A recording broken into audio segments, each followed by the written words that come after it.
صرف سرکاری یونیورسٹیوں UET اور پنجاب یونیورسٹی کو پکڑ لیں، دو اور کچھ نہ جائیں. کنگ ایڈورڈ بھی ہے خیر، اور ان کے آس پاس کی جو فرنٹ ہے ٹھیک ہے، اس کا حسن خراب ہو سکتا ہے، حسن بڑھ بھی سکتا ہے اس پیسے سے جو آئے گا. اس وقت پنجاب یونیورسٹی میں پینشن کے تنخواہوں کے پیسے نہیں. UET مقروض ہے اس وقت میری یونیورسٹی، اور میں نے بڑے وثوق سے کہا تھا پچھلے دنوں ہائر ایجوکیشن ڈپارٹمنٹ کے انٹرویو میں VC کے، کہ میں نے کہا مجھے ایک یونیورسٹی دے دیں، میں 6-8 ارب کما کے دے دیتا ہوں آپ کو. تو پھر انہوں نے کیوں نہیں دیا آپ کو؟ ان کی مرضی، بادشاہ سلامت کی مرضی، لیکن میری آفر سٹینڈ ہے. میں نے 8-9 سال دنیا میں جوانی گالی یعنی امریکن یونیورسٹی میں کام کر کے، مجھے پتہ ہے ورلڈ بینک کیسے پیسے کما رہا ہے. یونیورسٹیاں، امریکن یونیورسٹیاں، تعلیم تو ان کا ون فرنٹ سائڈ ہے، research, community development, industry engagement, وہاں سے یہ اربوں کما رہے ہیں. رحیم یارہاں کے وائس چانسلر نے 6 ارب کما کے دیا ہے، اتنا دور بیٹھا ہوا ہے. ایک نیا انوویٹو VC آیا، وہ اٹھا گیا.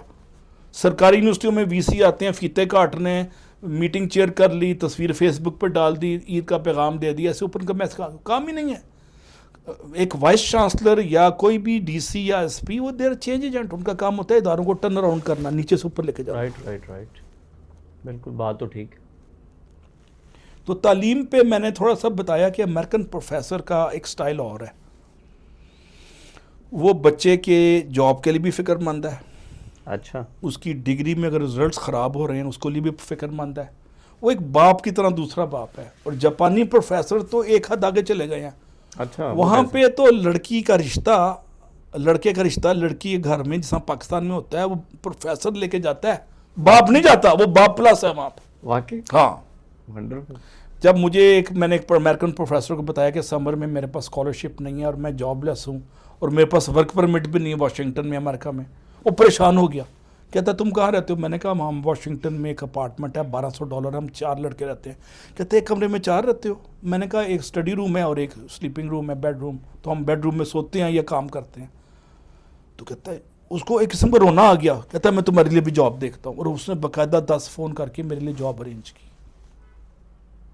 جب میں پاکستان ریسرچ کے لیے آ رہا تھا اس نے مجھے $1000 ٹکٹ کا دیا. مجھے یہاں تک یاد ہے میرے پروفیسر نے، وہ جو پروفیسر ہیں پورا بچوں کی طرح اون کرتے ہیں، جس طرح چیل یا فاختہ اپنے بچوں کو اون کرتی ہے نا، اسی طرح وہ اون کرتے ہیں اپنے بچوں کو. یہ بہت بڑا فرق ہے. ان کی پرسنالٹی ڈیولپمنٹ، ان کے مینرز، ان کے ایتھکس، ایٹیکیٹس کی ٹریننگ دیتے ہیں باقاعدہ وہ.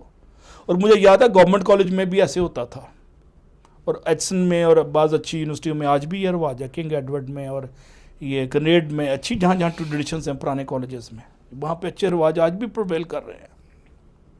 اچھا سر، بلند سوچ کا کتنا کنٹریبیوشن ہے؟ اچھا میں آپ کو ایک بڑی عجیب سی بات بتاؤں.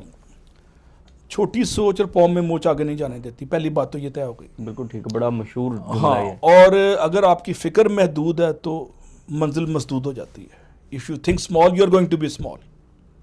انسان دشمن کے مارے نہیں مرتا، سوچ کی کمزوری اور چھوٹے پن سے مرتا ہے. یہ میرا فتویٰ ہے. انسان دشمن کے مارے نہیں مرتا، سوچ کی کمزوری اور سوچ کے چھوٹے پن سے مرتا ہے. اب کنویں کا مینڈک کی مثال آپ نے سنی ہوگی بچپن سے. کنویں کے مینڈک کے لیے کاکریچ اور چھپکلیاں اور مینڈک اس کے وہ سارے اس کے ہم نشین ہیں، اس کی وحشتوں کے ساتھی ہیں. اس کا خیال ہے دنیا یہی کنویں ہے. اور بلو ویل جو اٹلانٹک میں ایک دن میں 400 میل کا سفر کر دیتی ہے، اٹلانٹک بھی چھوٹا ہے، اس کے لیے چھپڑ ہے، اس کے لیے جوہڑ ہے. تو جب سوچ بڑی ہوتی ہے تو منزل بڑی ہو جاتی ہے. اگر آپ سوچ کی وسعت فکر جو ہے وہ ڈٹرمن کرتی ہے آپ کی اگلی منزل کا. تعین وسعت فکر سے ہوتا ہے. جب میں UET میں تھا 3rd ایئر میکینیکل میں، ایک ٹیچر نے مجھے ویسے ہی چھیڑ دیا، ورلڈ بینک کی کوئی بات. تو کہتا تم جب ورلڈ بینک ہو گئے تو مجھے دے دینا قرضہ. تو میں نے کہا ورلڈ بینک میں جانا کیا مشکل ہے اتنا. میں نے 3rd ایئر میکینیکل میں فیصلہ کر لیا میں ورلڈ بینک کا امپلائی ہوں گا. اور 6-8 سال بعد میں ورلڈ بینک میں اندر بیٹھا ہوا تھا اپنی سوچ کی وسعت سے. میں نے MS میں داخلہ لیا، اس پہ MS میں نے اسکالرشپ ون کیا، امریکہ گیا، امریکہ جا کے جارج واشنگٹن یونیورسٹی جو ورلڈ بینک کے سامنے ہے وہاں داخلہ لیا. ان پروفیسروں سے کورسز لیے جو ورلڈ بینک میں کام کرتے تھے، ان کی نظر میں آیا، انہوں نے مجھے جاب دے دی. تو یہ 8 سال کا چلہ تھا، کھینچا میں نے. تو بڑی سوچ نہ ہوتی تو میں بھی کنویں کا مینڈک کی طرح ریٹائرڈ ہو جاتا. منشی محمد دین، میکینیکل انجینئر، اتحاد یا ملت ٹریکٹر، اتحاد کیمیکلز یا ملت ٹریکٹر میں یا وابڈا میں. SDO میں بھی 18ویں گریڈ پہ ریٹائرڈ ہو جاتا. ابھی میں 21ویں گریڈ پہ ریٹائرڈ ہوں، اللہ کا شکر ہے. اور بڑے بڑے اداروں میں مجھے شرف ہے، نیشنل ڈیفنس یونیورسٹی سے لے کے تو سول سروس اکیڈمی اور نیپا، ہر جگہ میں پڑھاتا ہوں. انجینئرنگ اکیڈمی میں